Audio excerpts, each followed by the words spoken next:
So, today we're going to try a different form of content than something we've done in the past. And I think it's going to be very beneficial for this particular topic. And I think that it would be something that is probably a very controversial but beneficial conversation.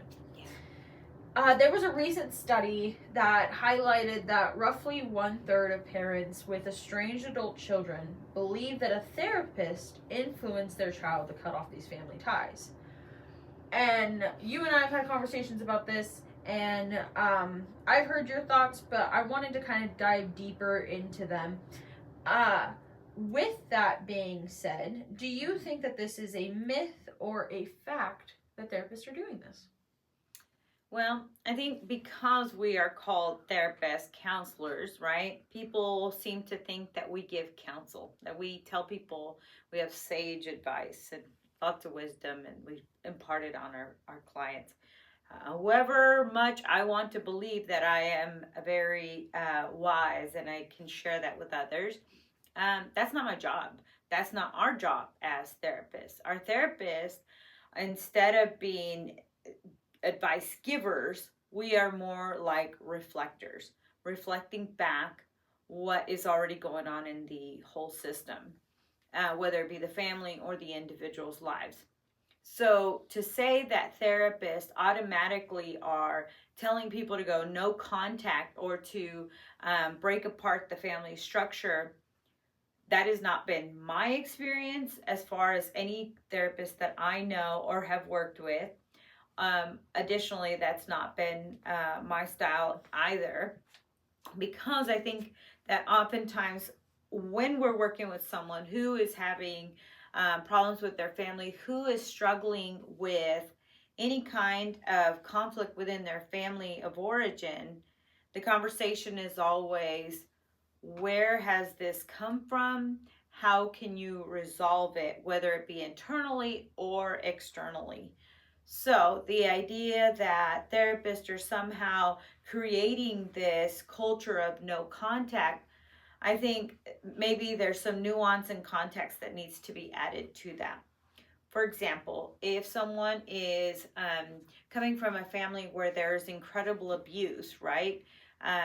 Then is it safer for the person to go no contact? And I don't mean like, is it safer like, I disagree with you or you told me no and now I feel, unsafe around you. I'm not talking about that. I'm talking about if mom is a belligerent drunk and she has hit you in the past and is hurting you and yelling at you and calling you terrible things, and now she's doing it in front of your children and treating them the same way, is that something that we want to continue to foster?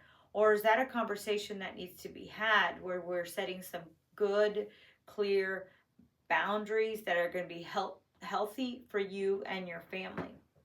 So I say all that to say that no contact isn't something that we would just recommend right off the gate, but it's never off the table, because we need to be careful that we take every situation and look at it for what it is, a separate individual family, an individual situation, and in its own context. So, one of the things you said is that therapists won't tell you what to do.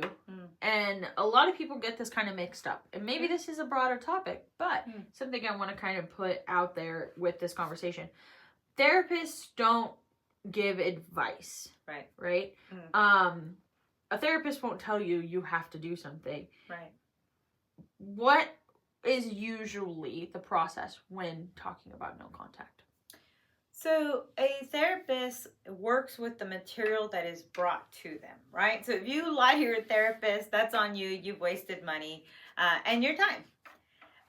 So if someone comes to me and is telling me about this abuse that they went through as a child and continues to be exposed to, then the conversation is going to be, all right, so how can we bring in this parent to explore how we feel about this, right? Is this something that we need to heal ourselves from and then heal with the parent? Is this something that we can go to the parent even and have them help to heal? Parent refuses accountability or continues harmful behavior, what kind of boundaries would a person who is trying to either heal the no contact or prevent the no contact need to establish? So just like any other relationship, right? We need to understand what are our values and how do we protect those values, right? So if we're saying that family is important to us, healthy relationships are important to us. So then how do we maintain those? And a boundary isn't, you made me mad, I don't want to be around you. You know, you annoy me, we're not doing that. You disagree with me, we're not going to have a relationship. That's not what a boundary is. A boundary teaches other people how to treat you, right? If you're going to continue to yell, I'm going to remove myself from the room. I'm not going to stick around and have you berate me in front of my children. And if we look at it this way, right? Would we allow someone to physically touch us when we've already said no, right? It's kind of like consent. So a boundary teaches other people where our lines in the sand are, so to speak. So if there's a child and their boundary is, mother, you are not, welcome in our home when you've been drinking. I will not allow you to expose my children to this kind of behavior, right? If you are drunk, you cannot come into our home.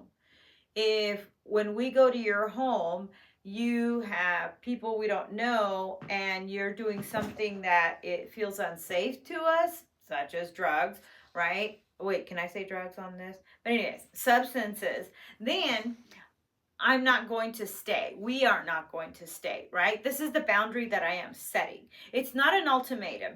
You need to stop drinking so that I could be around you. That's not what this is. Because ultimatums obviously are abrupt and they hurt the conversation, but rather this is how I am going to behave when you do this, kind of like an I statement, right? And so when we have good boundaries, when we understand what our boundaries are, I won't allow you to treat me this way. I don't deserve to be yelled at, to be called names in front of my children. Then it makes it a little easier to say, you've crossed that boundary. Let's have a conversation. Now, this goes into accountability. If I say to you, I will not stay here and allow you to call me ugly names, right? And I come back to you a week later and I say, listen, last week when I was here, you were calling me some really ugly names in front of my kids. I was very uncomfortable with that. I would like to discuss that with you. If I am a parent who loves my kids and who is able to take accountability, then I might say something like, I need to work on my drinking. That was unbelievably terrible on my part. I need to do something. Maybe I need to seek help. I'm sorry. I'm going to X, Y, and Z to make it better. If I'm a parent who doesn't care, doesn't have ownership of accountability, then I might say something like, oh, you think you're better than me? You think you're better than me? You're coming around here with your kids and you think you're better than me and you don't have to take it? Just knock it off. Stop being such a snowflake. Blah, blah, blah. Well, that's not accountability. That's not even somebody who's willing to be in the conversation. So when we talk about, do you consider no contact? That's the kind of abuse that we start looking at. Is this somebody who is absolutely not repentant about anything, who doesn't have any kind of accountability? Well, then we need to have that conversation. Now, and this might be getting into the next question, which, I really want to talk about being able to handle conflict and handle being told no or being challenged. And so that's something that, really needs to come up for the client. So individually, we'd have to look at that. So what you're saying is that healthy boundaries are the goal, not necessarily your family, fixing your family is the goal. One of the things that really kind of comes up over and over, especially with people who have gone no contact or who are looking at no contact, is the possibility of, can that relationship ever heal if they do go no contact? I think that's a really important question to ask before ending that relationship. That's fair. And when we, again, talk about going no contact, as a therapist, I would want to know that, has my client explored everything they need to explore, right? We're often accused of navel gazing, right? We want to look inside of ourselves and find out how did I get here? What caused this to be, how I am in my life, all of those things. How did my parents engage with me? How did they interact with me? How did that impact me, right? We start looking at all those things. You can't help it. If you start looking at, why am I the way I am? It makes sense that we look at, where did I come from, right? I don't bring home a bag of bread and then not question if this loaf ever came from a bread store, a bread factory, whatever that is, right? A bakery of some sort. I know that when I bring something home, it was created somewhere, right? If it was baked in a square pan, it's going to come out square. If it was baked in a round one, hello, round loaf. So when we look inside of us, when we look at our childhood, our experiences, right? The relationships that we've had thus far, our beliefs, the things that we consume, all of that is impacting us in some way. It's all creating a perfectly you. Now, do we mess up as parents? Yeah, I've messed up as a parent. And as you know, person behind the microphone and the camera, that there's been times where I've called and said, hey, I'm not feeling good about this, that, and the other from your childhood. I'm thinking that I could have been gentler, I could have been softer, and just a different kind of parent. And I hope that didn't mess you up, right? That I didn't ruin you. And if I did, I would hope that you can come to me and talk to me, because I would never want my children to hurt so bad and never get an apology or an acknowledgement, or even just like, hey, I do remember that. You're not blind or making that up in your head. So as a parent, I know that we can mess up, but I also know that we can repair. But I would have to be repentant, or at the very least, accountable for my actions. So, as a child, if you come to me and you ask me for accountability for, Mom, when you did X, Y, and Z and we were growing up, that didn't feel good. I took it to mean that I was this or that, or I felt very ugly when you would criticize my weight. I felt very scared when you and Dad were fight really loud and we were just little. I was afraid when this person entered my room. I thought you knew and I thought you accepted that. So when we're talking about going no contact, I don't think that we're talking about people who feel like their parents, oh my gosh, they didn't buy me the right jeans. I don't think we're talking about that at all. I think we're talking about people who are deeply wounded, whether their parents acknowledge it or not, they're wounded. And they just want to be heard. Now, I'm not excusing people who are like, no contact just for the sake of, I don't want to deal with it. They need to have conflict resolution. You need to be able to handle distress. You need to be able to handle when somebody says, you know what, I don't see things that way. You can't blow up and say, well, you're gaslighting me, right? That's one of those buzzwords that we hear. You need to be able to handle, I don't remember things that way. Okay, well, let me tell you the impact that it had on me, and this is how I feel about it. Well, I don't remember it that way, but I love you and I still want a relationship with you. That's solvable. That is something that is salvageable. But when it's, what do you mean you don't remember it that way? I'm going no contact. Don't ever call me again. Don't look for my kids. Don't show up at Christmas. Block. That just hurts. Not just you, your family system, your children. Now you're robbing them of their grandparents, their grandparents of the children, right? You need to be able to have the ability to have a really hard conversation. And I say this as somebody who had one of the hardest conversations with one parent and then tried to have a very hard conversation with another. One was received, one was not.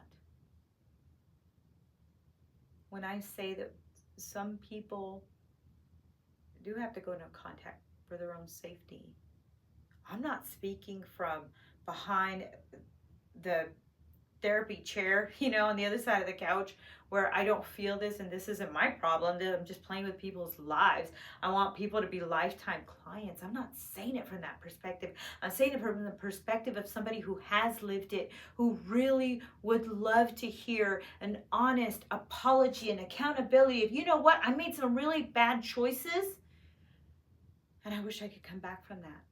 I could work with that. But I can't work with someone that says, sounds like you've got a problem. Indeed, those of us who've had to go contact do have a problem. The problem is that somebody didn't take accountability for their actions, and now we're wounded. So we try to break those cycles. We try to help those, and I speak as a client or as a therapist now, we try to help people to have a bigger tolerance for distress, right? Be able to deal with conflict in a better way, to have the hard conversations, and then to make the decisions that they need to make based on their views, not mine. I know the pain that comes from no contact. I know the pain that comes from a relationship that is in tatters, a family system that isn't complete. So I say all of this to say, I say it with compassion. So I walk my clients through that. And I don't know any therapist that would throw away a family. So to answer the original question, can relationships heal after no contact? Heal, yes. Will they ever not bear scars? Maybe not. And that's something that, as we look to continue to help people in their journeys to be better versions of themselves, we don't look to erase the past, to erase what has happened.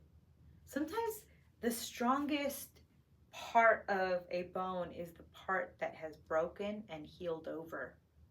That scar tissue makes it a much stronger piece. So, healed as in nothing ever happened? Maybe not. Stronger because you move through it, whether it is no contact, again, not taking it off the table, or whether you healed the relationship. That's the goal, obviously, but it's not my call.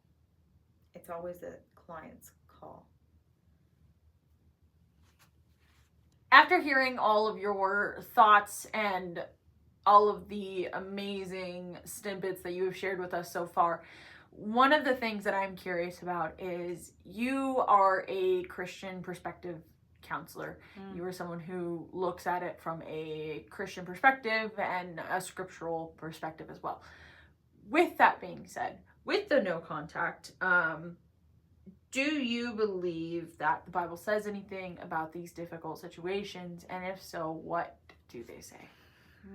I know that scripture speaks on how to approach another believer when they've done you wrong. And first you go to them. first and foremost. And so that's where we start, right? When we have decided, when we've made the decision that that person has harmed us, then we should go to them. Our parents are no exception. Now, I want to move into the idea that yes, Scripture gives us a lot of guidance on how to handle relationships. That parents should not move their children to wrath, and I definitely believe that that's a really good reminder that even though there's a power imbalance, that there should be such a love that it offsets that authority and power imbalance. In other words, yielding authority with love. Also, I think about the prodigal son. And I think about how he did wrong for so long. And when he came home, he found a dad that was waiting for him. So the member of the family that had stepped out of line comes home, is repentant, and is received with love. I truly believe that this is a great story, an account that helps us to see not only how God sees us, but how we should see each other and how we should welcome one another back when there's been a mess up, poor choices, mistakes. Now, I don't know, obviously, how the prodigal's dad handled the whole situation, but I do know that it sounds like the prodigal son stays and then becomes part of the fold again. It doesn't sound like he went out and partied and wasn't repentant of what he did and how he behaved. So I see real reconciliation there. I see second chances. I see the ability to tolerate discomfort and moving into a new tomorrow with relationships. I'd like to think that once we truly have a heart for one another and see not just what I feel about this, but how I'm at telling you, you made me feel, or you and I, this interaction, how I felt as a result of it. There should be the ability for all to make amends and to find togetherness once again. I know that when I repented of my sins and asked God for forgiveness, He didn't hold it over my head. He didn't remind me a week later. He didn't tell me that He knew I was such a loser for coming back and blah, blah, blah. He didn't block me. He gave me the sonship. He gave me the ability to be His heir. And I love that. I love the fact that as therapists, we can also impart that into our work, that lens that we work from. So, yeah, I think the no contact thing is really difficult. I'm not by any means minimizing it. I think there's some really hard conversations that need to happen before someone goes no contact, if at all. And I'm really sad for those that have stepped into that realm. I'm sad for the children. I'm sad for the parents. But I think that we therapists are catching strays over here. I think it's easier to blame the therapist for the situation than to say, you know what, we've got some hard conversations to have, and maybe it's hard for me, or I don't want to. I refuse to. So, I mean, I hear both sides of the story. I work with people who are the strange parents. I work with people who are the child that says, I've tried so hard and I just want them to see the harm that they've caused. So I see both sides of it, and I continue to pray for the family unit. I continue to pray for God's will for our lives. So as a therapist, I just want to really educate the church. Don't throw the baby out with the bathwater. We're all out here doing the best job that we can, helping guide God's people back into alignment with their values, which hopefully are His as well. So there's that. So, one more thing before I let you go. Because it's like your childhood. One more thing, one more story. It's like the bedtime stories, right, you know? Right. Okay. I want to go back to is that research that we talked about at the beginning. Yep. So one of the things that research shows is that as people attend more therapy sessions, they often reevaluate their past, which can subtly reshape or distort their childhood memories into a negative frame. With the rise of TikTok, Instagram, and every other form of social media, there's a lot of these quote-unquote therapists popping up. And a lot of them push the no contact for those random reasons like you allotted to a little bit ago. When you have someone come in and say, oh, TikTok said I should go no contact because of X, Y, and Z, let me fix my therapist face. What is typically your response and your assessment for that? And not saying that, all TikTok therapists should go away, as you are one, but how... Like I said, don't throw out the baby with the bathwater. How can one make sure that they aren't taking all of that to heart? First of all, don't take advice from a person on TikTok. I get that a lot of us licensed therapists are on social media. And a lot of us are trying to raise some type of awareness, right? I really want the world to see that our faith can incorporate in counseling. I want the church to see that they could be a place of solace for other people who are hurting. I want us to know and to see the amazing work that we do as therapists every day, integrating it all and being able to offer it to God's people in a way that is helping not only the individual, but the family, and in general, the church, the world as a whole. So I say all of that to say, don't go to social media for therapy advice. As far as that's not your therapist, is what I'm saying. I'm not doing therapy on social media. That's outside of ethics that I abide by. So do not consider somebody who's just on social media as your therapist. Okay. Or those chat AI boxes. That's weird too. Do not go to that. They're just affirming what you already feel. There's a whole thing on that. Anyways, we're not going to go there. Initially, if I heard someone come in and say, you know what, I want to go no contact because of something I saw on social media, we would definitely be having a real conversation about what is trauma, what is your experience, how has this impacted you, is your family willing to explore this with you? If not, we could even do the inner child healing work, and that's internal, but most of the time, parents love their children and want the best for their children.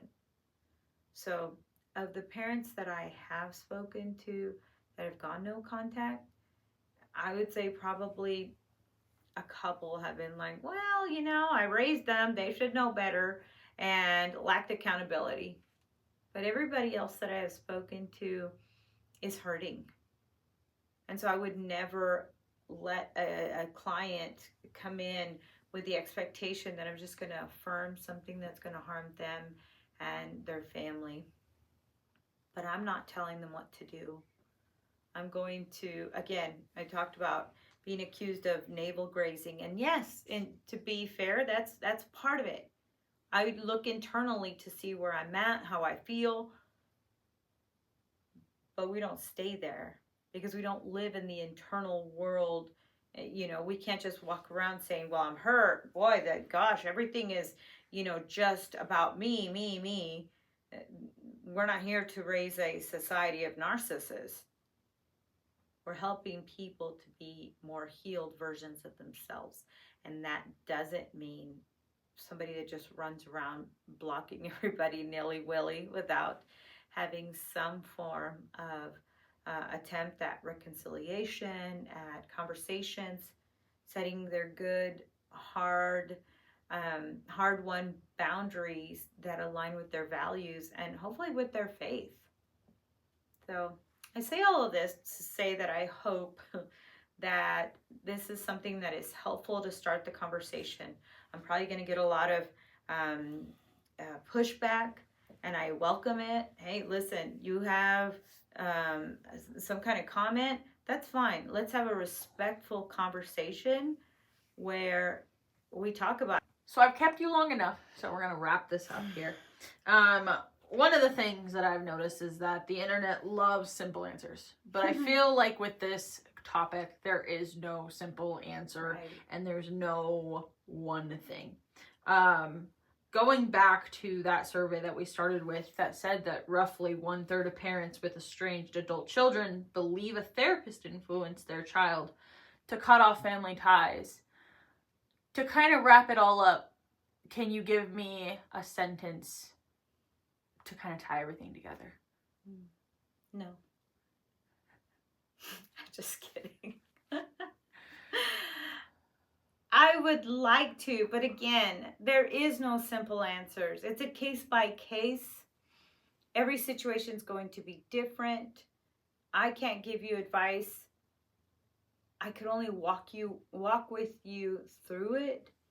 And so I say find a therapist that has values that you, or comes from the lens, I should say, that you value. So if faith is super important to you, find a faith-based counselor. Find somebody who calls themselves a Christian-based, Christian lens, Christian counselor, whatever it is, verbiage that we're using, so that you can talk to them about coming from that perspective.